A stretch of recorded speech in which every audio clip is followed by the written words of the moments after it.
Hi, I'm Tiffany, and this is Daniel with Stunning Stays. Today, we are talking to you about how you can maximize your rental income with short-term rentals. So, what is the first thing people see when they go into a website, Airbnb? The first thing they see are pictures. And a lot of times people don't understand how important this is and how it actually maximizes your rental income. Because the first thing people see are pictures. The people that put on pictures that are from a blurry phone or something, 9 times out of 10, actually people skip over those properties to go to the property that has the professional pictures.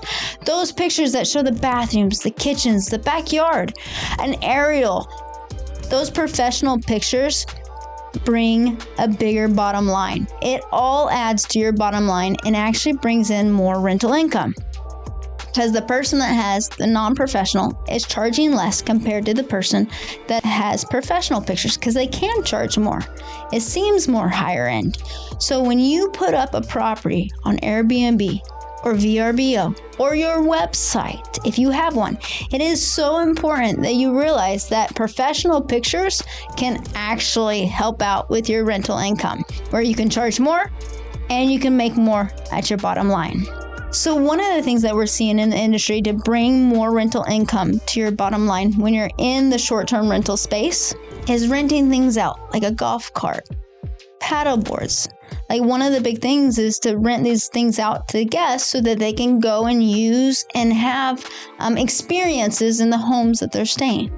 So when you rent these things, it's not a big cost, but the guests want them, so they rent them and it adds more to your bottom line. Another thing is grocery delivery. People want to come into homes and have the groceries there because 9 times out of 10, they come in at night, they're tired from traveling. They don't want to go to a grocery store.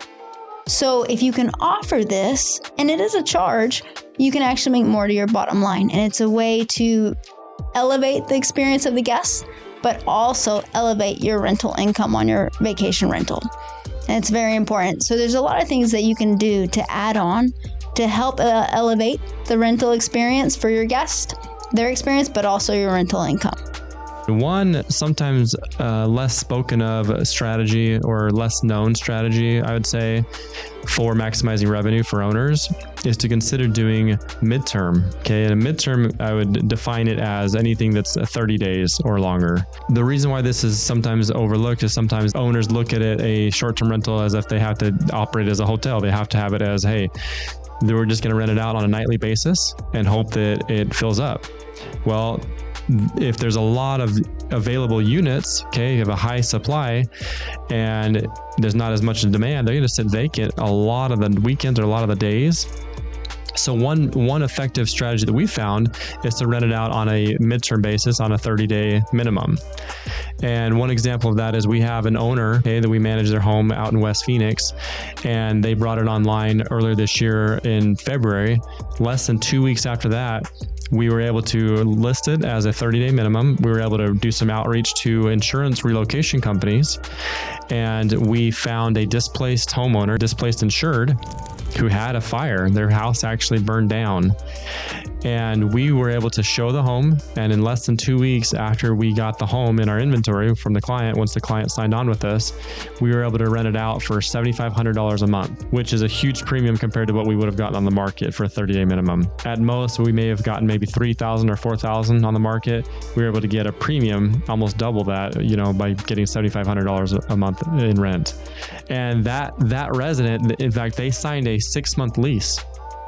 And after that lease just ended this month, and they've extended it another two more months. So it's a very effective strategy when you can set it out as a 30-day minimum, something to consider for those if you're not getting, filled up, if you're not getting booked out very well. It'd be great to consider doing a 30-day minimum on your rentals. I think one thing that you need to realize when you're doing 30-day minimums is that a lot of times the insurance companies will write the lease will be for a month, 2 months, 3 months, and then they like to extend. This one, it was a fire and they did do a 6 month, but a lot of the ones we're seeing are they want to do a 3 month or a 2 month, and then they'll extend. But because it was a fire, and they might even extend more, a lot of times fires take a lot longer because we know in the construction industry that it's not a fast-paced industry. It takes time. So be aware of that. When people are booking, they need to be aware that it's not going to be a year lease. It's not going to be a 6-month lease all the time. Usually it's 1 or 2, and then they continue to extend because they want that flexibility. But that's also why you get the premium. And 30-day minimum has been an amazing thing because not only you have less vacancy a lot of times, but it's a way to help and get a bigger premium on the property and make a bigger income. Another benefit to it is it's less turnover. It's actually less work once you find the residence and once you lease it out to a displaced homeowner.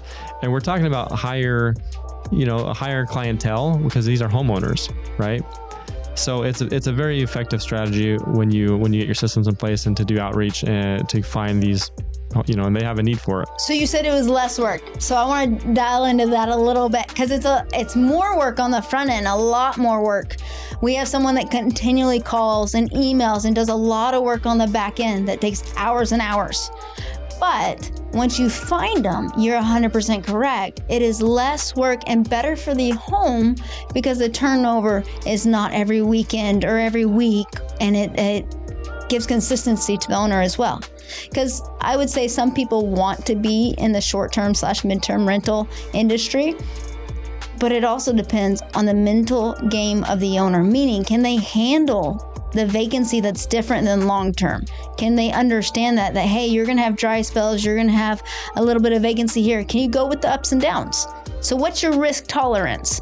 But I would say midterm rental has been amazing, and we love doing it at Stunning Stays. And we have a team that reaches out to insurance adjusters and insurance companies to help the displaced. It doesn't always work out perfectly. Like in the case that I gave you with this homeowner, we were able to lease it out in less than 2 weeks. It doesn't always happen that way. Sometimes it takes longer for them to lease out, and then the number one thing that a homeowner is facing is vacancy. Okay. How long is that home going to sit vacant? If you're doing the nightly rental approach, that strategy, that can be great. But if you're sitting there vacant for a long periods of time, it may not be the most effective way to run your property. So one thing we do at Stunning Stays that I think is perfect for our industry is we go 30-day minimums, but then what we do is we open up the calendar if that 30-day window hasn't been booked. Now, both models are great, and both models you can make a lot of money at. Now, what's great is we've decided to do a hybrid. And you can do a hybrid and put both these and merge these models together where you do a 30-night minimum, but then you open up the calendar to get the short-term rentals. So then you get both the best of both worlds because sometimes you do have to wait a little bit longer to get the displaced insured because you got to find that insured. But that way, if you open up your calendar, then when you're waiting, you can still have those bookings on the short-term rental side. And if you open up, you can make a lot of money on your bottom line. On more than one occasion, we've had either a relocation company reach out and they booked it on behalf of the insured, or we've had the homeowner, the actual client themselves, reach out and book it. In fact, in one of our cases, the home that we have in Val Vista Lakes in Gilbert, Arizona, we have the renters that are in there now. Okay, they've been there for 2.5 months, coming up on 3 months now. They booked it for the 1 week minimum that we had set up on our rules. Mm-hmm.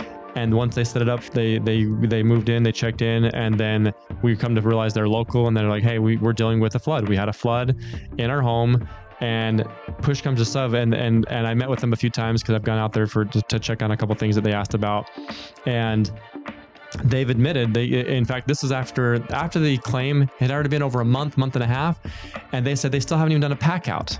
Okay, and just so you guys know what a pack out is when you have a flood or a fire.